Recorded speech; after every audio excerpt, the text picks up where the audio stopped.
बिस्मिल्लाहिर्रहमानिर्रहीम। अस्सलाम वालेकुम। मैं हूं Mohammad Zahid Mahmood, lecturer physical education and sports sciences, university of education Lahore, और आप देख रहे हैं मेरा YouTube channel physical education with Zahid. आज हम जिस टॉपिक पे बात करने जा रहे हैं वो बहुत ही अहम टॉपिक है, इस हवाले से कि जब आप कोई ना कोई अपनी गेम सेलेक्ट करते हैं तो गेम के हवाले से आपको इन्फॉर्मेशन होना ज़रूरी है। उसमें इस्तेमाल होने वाली ख़ास जो टर्म्स हैं उसके बारे में भी आपको पता होना चाहिए कि इसकी टर्म्स कौन कौन सी हैं, और अक्सर वो टर्म्स पूछ ली जाती हैं। अमूमन खेलने में भी वो चीज़ें कम इस्तेमाल होती हैं, लेकिन थ्योरेटिकली उनका पता होना ज़रूरी है। तो ये जी एस, शायद ये मैंने आपको पहले भी बताया था इंटरव्यू की प्रिपरेशन के हवाले से, जब लेक्चर था तो उसमें इसके बारे में आपको बताया था। Serve that score a point with the receiving team being able to turn the service back over the net, यानी ऐसी सर्विस जिससे वो स्कोर मिलता है और उसको वापस करने में वो नाकाम रहते हैं, यहाँ तक कि वो टच भी नहीं कर पाते उसको। Black one, when volleyball is set quickly or low to the middle hitter और द राइट साइड हिटर, जब वॉलीबॉल बहुत ही नीचे हो मिडल हिटर में और साइड हिटर के साथ। मिडल आपको पता है दरमियान वाले खिलाड़ी को कहते हैं, और साइड लेफ्ट राइट दोनों साइड्स हैं। Back to a high set of the volleyball to middle और the right side of the hitter, ये एक टर्म इस्तेमाल होती है। आगे जी बम्प,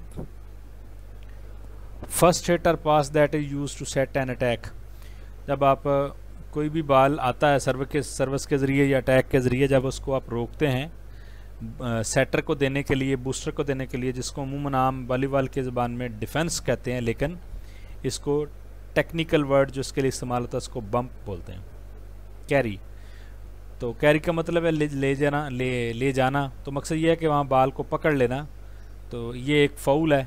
तो अगर आप बॉल को पकड़ लेते हैं तो उसको कैरी बोलते हैं। Cross, a play in which middle hitter jump for and the weak side hitter having moved to the middle of the court take an approach for two at the same location, तो ये eight ए time एक ही location में दो खिलाड़ियों का net से पार cross कर जाना या किसी एक का क्रॉस कर जाना क्रॉस कहलाता है। Cut, an attack shot take an extreme angle, तो कट आपको पता है क्रिकेट में भी कट शॉट एक ख़ास एंगल के साथ, तो यहाँ पे भी अक्सर होता है कि बॉल नेट के ऊपर होती है तो उसको आइडिया भी बोलते हैं और कट लगाना भी बोलते हैं, और शॉर्ट बॉल भी बोलते हैं उसको। Dig, a first hit of an attack ball resulting in successful pass, often the volleyball is hit low और क्लोज टू द ग्राउंड। तो डिग का लफ्जी मतलब खंदक है, मतलब गड़ा है, तो गिरती हुई बॉल को जो बिल्कुल ज़मीन के करीब हो, उसको आप एक हाथ से उठाएं, दो से उठाएं, तो उसको डिग बोलते हैं। जो बिल्कुल ज़मीन के करीब तर हो उसको डिग बोलते हैं। और इस तरह के अमल को, नीचे से बाल लेने को, बेशक वो प्रैक्टिस के ज़रिए उसको डिगिंग का अमल कहते हैं। अक्सर ऐसा होता है जब प्रैक्टिस वगैरह कैंप वगैरह होता है तो खिलाड़ियों को बाल फेंकी जाती है, जो उनके लेफ़्ट राइट और नीचे ज़मीन के होती है, आगे होती है, गिर कर वो उसको बाल को लेता है को ज़मीन के बिल्कुल पास होती है, तो उसको डिगिंग बोलते हैं। Double contact, a fault where a player hits the volleyball 2 times in a row, तो डबल कॉन्टैक्ट जो है ना फाउल है, सवाए जो है वो स्टॉपर के, सेटर के, ब्लॉकिंग के। जब आप ब्लॉक कर रहे हैं तो आप डबल कॉन्टैक्ट कर सकते हैं। जब आप स्मैश कर रहे हैं तो तब भी अगर आपके बॉल के बाद उसका हाथ लगा तो आप दोबारा खेल सकते हैं। तो स्टॉपिंग के अलावा, वॉलीबॉल को ब्लॉकिंग के अलावा आप डबल कॉन्टैक्ट करते हैं तो ये फाउल है। Dump, when a player hits the ball over the net on second contact, this is generally a surprise play when the setter appears to be setting the ball but the quickly hits over the net and into an open spot. तो मकसद ये है कि dump इसको कहते हैं कि जब आप बॉल देते हैं सेटर को बनाने के लिए, तो बजाय बॉल खड़ा करने के वो किसी ओपन खाली जगह देख के दूसरे की ग्राउंड में फेंक देता है, शॉर्ट सा बॉल फेंक देता है और बड़ी क्विकली के साथ फेंकता है, तो इसको डंप बोलते हैं। 5-1, और volleyball formation where there is a 1 main setter and 5 attacker players, a common formation of high level teams. ये वॉलीबॉल की फॉर्मेशन है जी 5-1 की, जिसमें एक सेटर होता है और 5 जो हैं वो अटैक करने वाले होते हैं। तो ये फेडरल पब्लिक सर्विस कमीशन में ये सवाल भी आया था कि वॉलीबॉल की हाई फॉर्मेशन क्या है, तो ये 5-1 है, 5-1।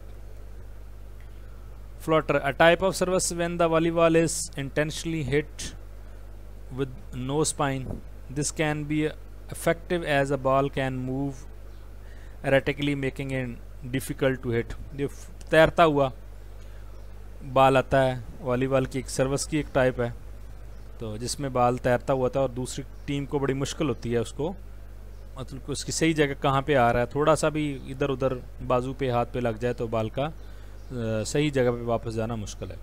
4-2, a volleyball formation using 4-2 attackers and 2 setters usually used for beginning teams, यानी जिसमें 4 अटैकर्स होते हैं हमला करने वाले और 2 सेटर होते हैं। तो ये टीम की फॉर्मेशन है। वैसे तो तमाम के तमाम खिलाड़ी ही अटैकर और सेटर होने चाहिए, ताकि जब आप रोटेशन में खेलते हैं तो फिर कोई खिलाड़ी कहीं पे आ जाता है कहीं पे है तो फिर वो मुश्किल होती है, उसमें हो तो जाता है, वो चेंजिंग भी हो जाती है, तो लेकिन इस तरह ज़्यादा बेहतर है। Jump service, a typical service where the server tosses the ball into the air and then jump and hit the serve as the ball is coming down. The idea is to get higher angle, allow for the serves to hit bit harder.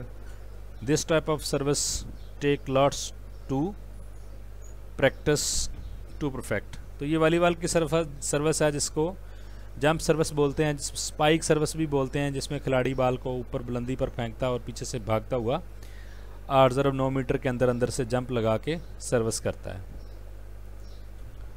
Kill, a successful spike attack, ऐसा spike attack, spike से मुराद आपका smash है, बाल मारना जिसको पंजाबी में कहते हैं।